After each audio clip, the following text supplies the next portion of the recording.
In today's video, I'm going to teach you how to use Confluence folders. If your pages are piling up, turning key pages into folders is a simple way to create clean, readable structure. A folder is a container in your page tree that doesn't hold body content itself, but neatly groups the pages beneath it. Start by opening your Confluence site. Once you're on the home screen, look to the left sidebar and select Spaces. This shows the list of workspaces you have access to.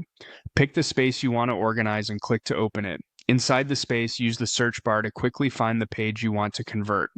Typing a few keywords from the page title usually brings it right up, and keeping your search scope to this space helps avoid unrelated results. When you see the correct page, open it. At the top of the page, near the title, open the More Actions menu, the three dots icon. If your window is narrow, this menu might collapse, so maximize the browser or zoom out slightly. You'll also need the right permissions to modify structure. If you don't see the option, check with your space admin.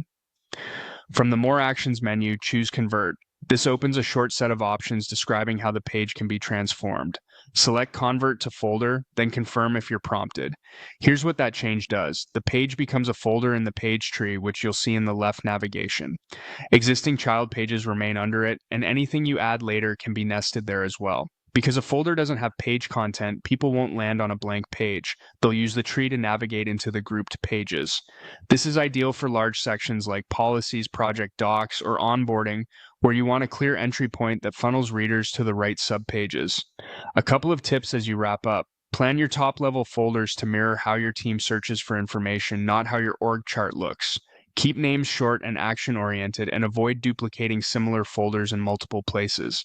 After converting, tidy up by dragging pages in the tree to put the most used items near the top.